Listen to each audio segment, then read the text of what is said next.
Assalamualaikum, salamuna wa salamu lakuna, salam baina nabi itihadina ajinna wa alaikum salam.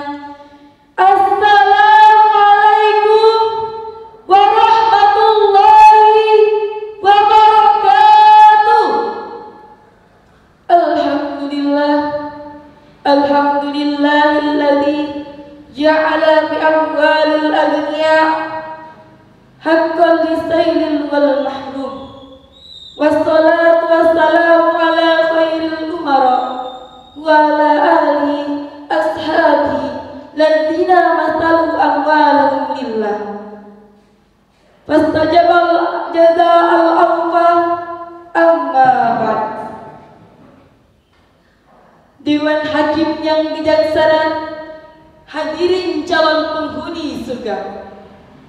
Kita bangga sebagai bangsa Indonesia, bangsa yang terletak di garis khatulistiwa ini memiliki khazanah dan kekayaan alam yang berlimpah ruah.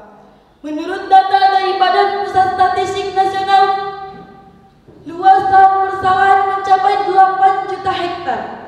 Menurut Kementerian Pertanian Republik Indonesia, luas perkebunan sawit mencapai 14,3 juta hektar.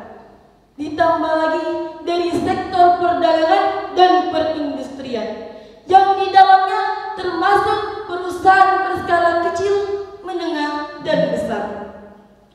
Demikian pula dalam sektor peternakan, pertambangan, kelautan dan perikanan, penghasilan pegawai negeri, BUMN dan swasta, serta berbagai profesi lainnya. Semua itu hadirin merupakan potensi zakat di negeri yang bertuah ini. Maka wajarlah jika potensi zakat di Indonesia ditafsirkan seperti membangunkan raksasa yang sedang tidur. Bagaimana tidak hadirin, hasil riset yang telah dilakukan oleh Badan Amil Zakat Nasional atau Basnas melaporkan bahwa jumlah potensi zakat di Indonesia per tahunnya mencapai 217 triliun rupiah.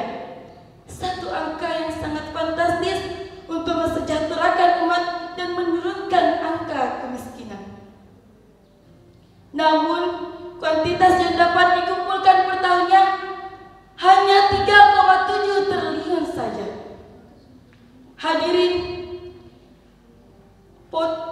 potensi zakat yang besar tadi berbanding terbalik dengan potret kesejahteraan umat di negeri yang bertuah ini.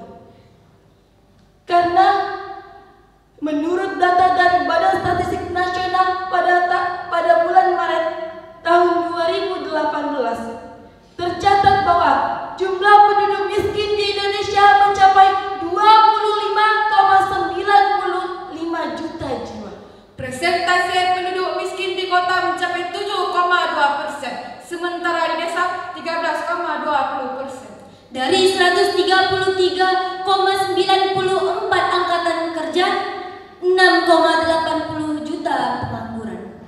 Masih banyak masyarakat kita yang tinggal di rumah yang tidak layak huni, dan masih banyak warga kita yang terpaksa meninggalkan keluarganya dan sanak saudaranya untuk menjadi pembantu rumah tangga dan buruh kasar di luar negeri. Modern ini sungguh memilukan dan menyedihkan hati kita, karena terjadi di negeri yang banyak sumber rezeki untuk berbagi. Atas dasar inilah, maka tergugah hati kami bertiga untuk menyampaikan sebuah syarahan yang berjudul Optimalisasi Pengelolaan Zakat untuk Mensejahterakan Umat, dengan landasan firman Allah Quran Surat At-Taubah ayat 103 yang berbunyi,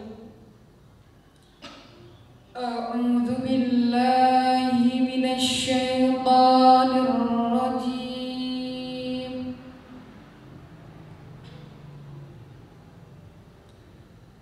Bismillahirrahmanirrahim.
dengan menyebut asma Allah yang Maha Pengasih lagi Maha Penyayang. Ambillah zakat dari harta mereka guna membersihkan dan mensucikan mereka, dan berdoalah untuk mereka. Sesungguhnya doamu itu menumbuhkan ketentraman jiwa bagi mereka, dan Allah Maha mendengar lagi Maha mengetahui. Dewan Hakim yang bijaksana, hadirin yang kami muliakan.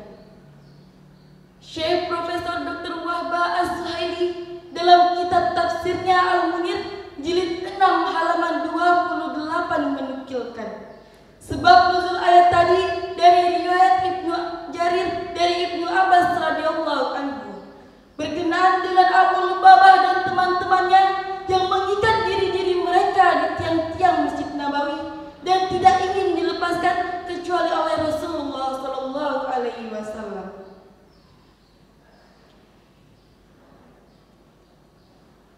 Dikarenakan mereka tidak ikut dalam perang Tabuk disebabkan harta-harta mereka.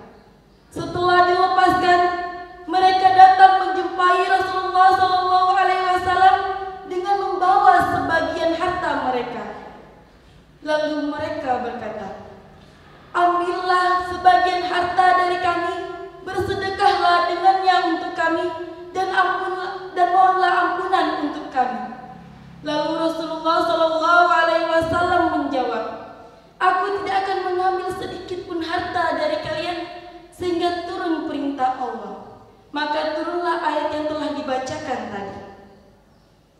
Hadirin rahimakumullah, Profesor Dr. Yusuf Al-Bardawi dalam karyanya yaitu Fiqh Zakah jilid 2 halaman 147 mengatakan bahwa kewajiban zakat bukanlah kewajiban yang bersikap individual, sehingga siapa yang kuat iman dan mengharapkan pahala akhiratlah yang menunaikan zakat.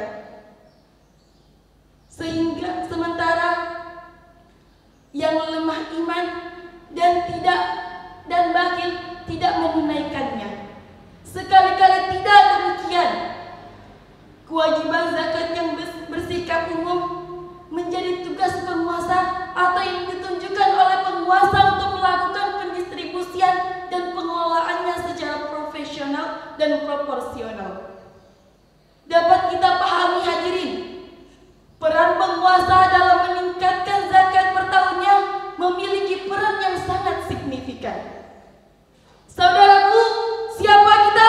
Indonesia. Siapa kita? Indonesia. Siapa kita? Indonesia. Waras. Sebuah senandung mengingatkan kita, setiap muslim Yang banyak harta, hitunglah ia batas nisabnya. Kalau setahun sudah dipunya, Bayarlah pula zakat hartanya. bayarkan zakat kepada mereka 8 golongan yang Allah suka, agar berkah selalu terbuka. Akhirat kelak berbalas surga, akhirat kelak berbalas surga. Hadirin rahimakumullah, Profesor Dr. Yusuf Al-Bardawi dalam kitabnya Fiqh Zakah jilid 2 halaman 543 menjelaskan bahwa para ahli ekonomi telah mengingatkan kepada kita sesuatu yang sangat penting. Bukan saja untuk meningkatkan pendapatan, akan tetapi bagaimana cara pengelolaan dan pendistribusiannya. Oleh karena itu, pantas saja Al-Quranul Karim, tidak heran jika Al-Quranul Karim menjelaskan tentang aspek kepada siapa zakat akan didistribusikan. Maka jawabannya terdapat dalam Quran Surat At-Taubah ayat 60 yang akan dilantunkan oleh korek kami berikut ini.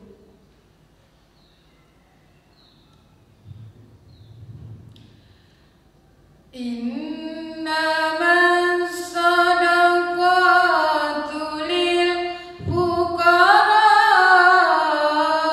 wal masakini wal amilina 'alaiha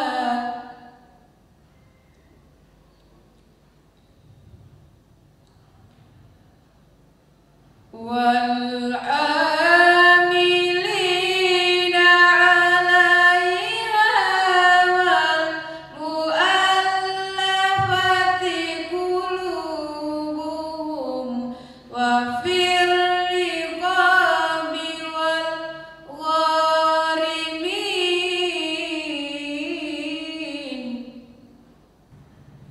wa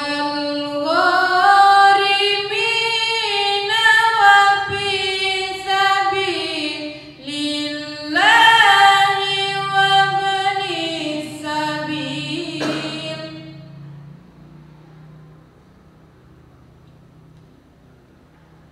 faridatan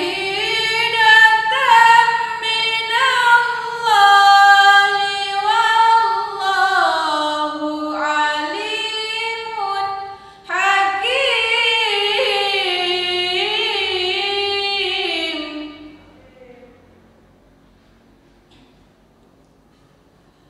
Faridatan minallahi wallahu alimun hakim. Sadaqallahul azim. Sesungguhnya zakat itu hanyalah untuk orang-orang fakir, orang-orang miskin. Amil zakat untuk orang yang dilembutkan hatinya, untuk memerdekakan hamba sahaya, untuk membebaskan orang yang berhutang, untuk jalan Allah, dan untuk orang yang sedang dalam perjalanan, sebagai kewajiban dari Allah, dan Allah Maha mengetahui lagi Maha bijaksana. Maha benar Allah dengan segala firman-Nya. Masyiral muslimin rahimakumullah. Profesor Dr. Muhammad Quraisyah dalam kitabnya Al-Misbah volume 5 halaman 141 mengatakan mengenai unsur pokok terhadap kelompok-kelompok orang yang berhak menerima zakat. Menurut pendapat para ulama, ada 8 kelompok orang yang berhak menerima zakat dan tidak boleh diberikan kecuali kepada mereka. Karena pada ayat tadi dikatakan ada kata yang berkata innama, yang dalam ilmu ma'aniyah merupakan adatul qasri yang berfungsi sebagai menspesifikasikan.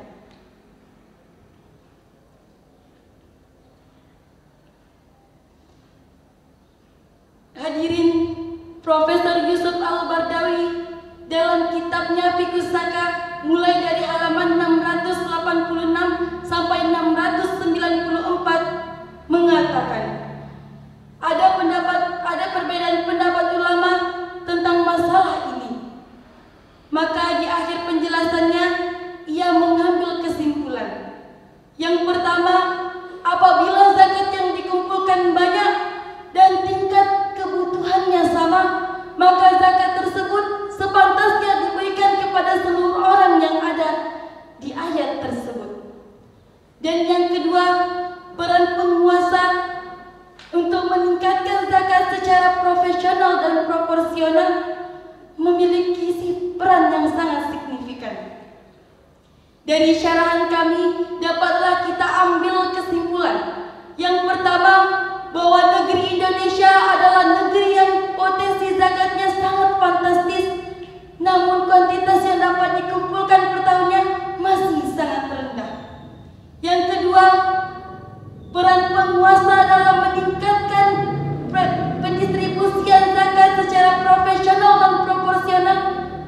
memiliki peran yang sangat signifikan, terutama untuk membuat regulasi yang mengharuskan setiap muzaki membayar zakat dan memberi sanksi apabila mereka mengingkarinya. Kami yakin hadirin, apabila setiap muzaki di negeri yang tercinta ini mengeluarkan zakat mereka, maka fungsi zakat untuk mensejahterakan umat akan terwujud. Dan Indonesia akan menjadi negara yang sejahtera, hebat, bermartabat dan maju. Demikianlah syarahan yang dapat kami sampaikan. Rukunnya Islam yang keempat, Setiap muslim membayar zakat. Agar harta menjadi berkat. semoga Allah turunkan nikmat. Wabillahi taufiq.